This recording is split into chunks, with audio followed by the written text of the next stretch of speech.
A partir desse momento, eu passo a conversar com a doutora Thaís Martins, que é advogada da mãe da Maria Catarina, pessoa que foi encontrada sem vida, essa criança de 10 anos, em 2024, em um estábulo, onde a informação que ela teria tirado a sua própria vida. Foi feito também uma reprodução simulada. Obrigado, doutora, por atender a nossa equipe. Por nada. Satisfação toda minha, né? Nós viemos nada mais do que esclarecer alguns pontos que ainda são um pouco controversos, mas buscamos esclarecer da melhor forma possível. Eu já começo perguntando quais os crimes o acusado foi denunciado, o pai das crianças. Olha, a princípio, ele está sendo denunciado por 4 crimes, né? Crime de abandono do incapaz, em decorrência de ter deixado a Catarina, de apenas 10 anos de idade, sozinha em casa, em uma situação de total vulnerabilidade.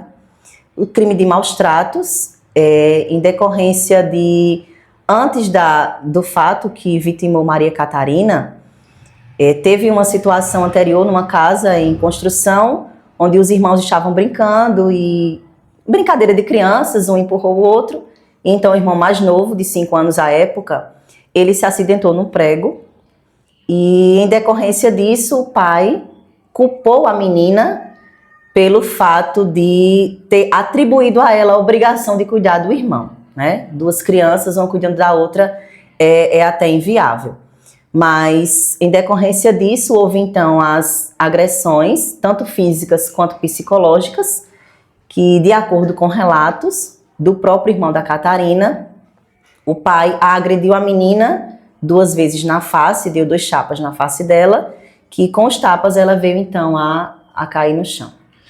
Agora, como se deu a reprodução simulada? E além dos maus tratos e do abandono de incapaz, tem também os crimes de tortura-castigo e o crime de instigação a suicídio. Sobre essa reprodução simulada, há alguns questionamentos por parte da família, da mãe da Maria Catarina, por sua parte também, do que foi feito no dia? Olha, à época eu não estava com a família, né? Vim ficar com a família recentemente em relação a esse processo como agente de acusação, mas há sim ainda muitas controvérsias em relação à reprodução simulada. A reprodução simulada, ela nada mais é do que você chegar o mais próximo possível do que aconteceu no dia dos fatos. Então, assim, quem esteve presente na reprodução simulada? Além da perícia criminal, da polícia civil durante toda a investigação, a mãe da menina que teve contato primeiro com ela, após o ocorrido, o pai, né, o acusado, e a tia, a irmã do acusado. Então foram os primeiros que tiveram contato ali com a menina após o fato. E essa reprodução simulada contou também com a assistência de uma atriz que representou a vítima, Catarina, e há muitas incongruências ainda nessa reprodução em decorrência de se seria possível ou não, em decorrência da altura do local, dos objetos que ali estavam, a menina ter cometido o suicídio. Agora, como é e o que tinha no local onde a Catarina foi encontrada?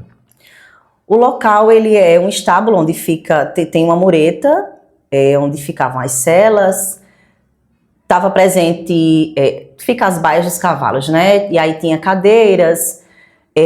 Mais a fundo do local, no primeiro registro que foi tirado pela investigação, nós observamos umas cordas, diversas cordas, né, e cadeiras. E essas cadeiras, os objetos que ali se encontravam, tinham 3 cadeiras de longarinas, aquelas cadeiras que se usa geralmente em escritório, cadeiras de plástico, e tinha uma cadeira de madeira, que era uma cadeira escolar, e um estofado que não tinha encosto. Eram os objetos que estavam na cena do fato, que foram utilizados para fazer a reprodução simulada. No dia dessa reprodução simulada, a atriz ela conseguiu... essa viga tinha 2,63 m. 2,63 m de altura. Ela conseguiu executar esse momento que se fala que teria sido assim que a menina tirou a própria vida? Olha, a inconsistência está justamente aí nesse ponto. Por quê? Porque a atriz que representou a vítima, Catarina, ela tinha a mesma altura da vítima, né? Sendo 1,56 m, porém não tinha a mesma estatura corporal. E isso não chegou a influenciar de acordo com a reprodução simulada.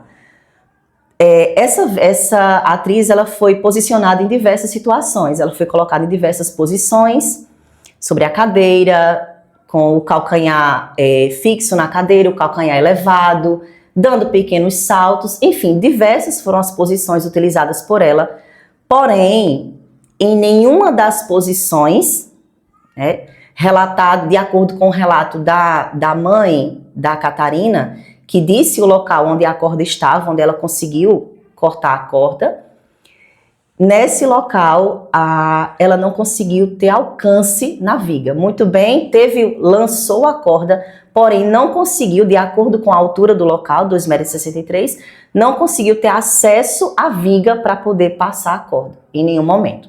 A não ser no local onde o pai, o acusado, indicou onde a corda estava, né? Que ele disse que tinha um pedaço de corda que estava ali, que era, por incrível que pareça, um local mais baixo, que foi onde a atriz conseguiu ter o alcance, somente nesse local. Mas a perícia descartou esse local onde o pai disse que a corda possivelmente estava, em decorrência da mãe, quando chegou no local, ter cortado, um pouco acima da cabeça da vítima, ter cortado a corda.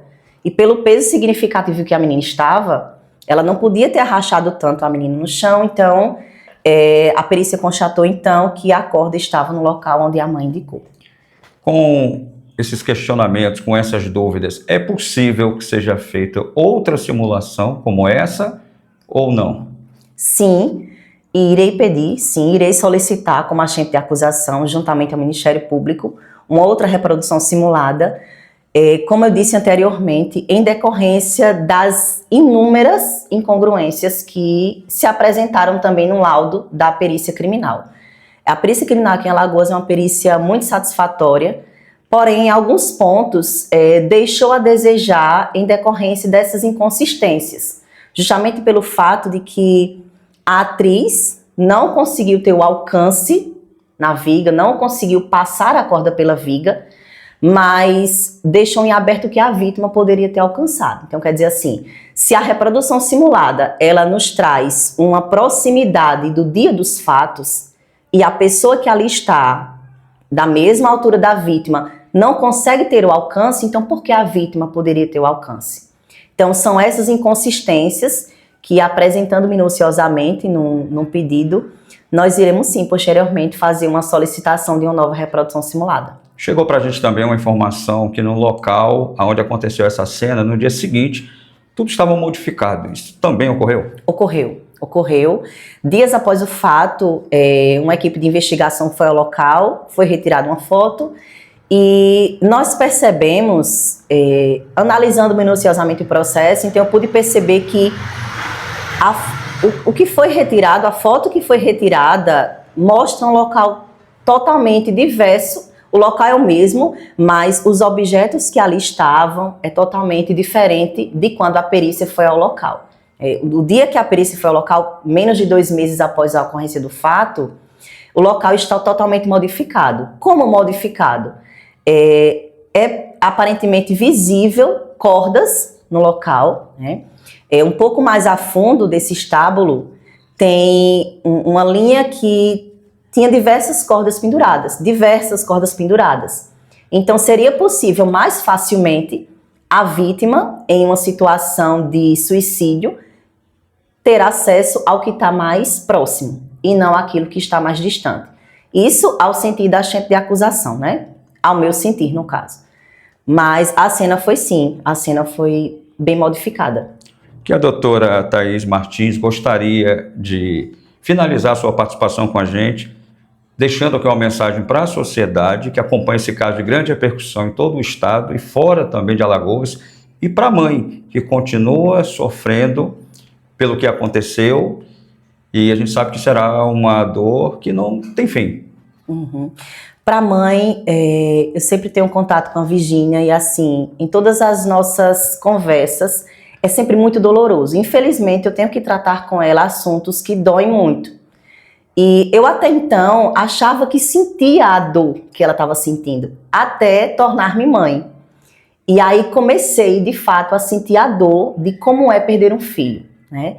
Ela hoje conta com um filho que é o que traz ainda a esperança para ela, a vontade de sobreviver, que é um menino que hoje tem 7 anos de idade, inteligentíssimo, muito esperto, muito especial, que é o que dá realmente a força para uma mãe ainda permanecer de pé. E ela sempre traz a imagem da Catarina como aquela menina repleta de alegria, repleta de amor, de luz. Não cheguei a conhecer a Catarina, mas os vídeos que eu já recebi da própria mãe, as fotos e as pessoas com quem eu tive a oportunidade de conversar já me relataram de fato quem é a menina Catarina.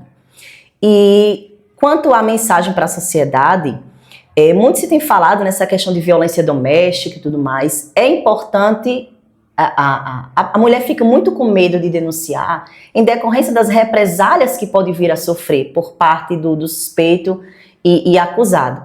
Mas é importante analisar todo o arcabouço da história para realmente ter força para denunciar. Porque foi uma vítima, poderia ter sido outra, que é um outro filho, e agora a gente luta para tentar o máximo possível de mantê-lo preso.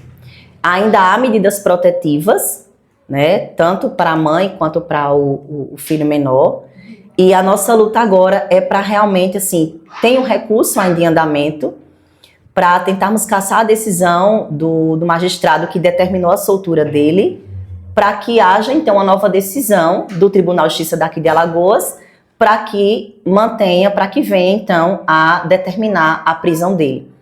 Porque ainda há muito medo, tanto por parte da mãe, quanto também por parte do filho menor.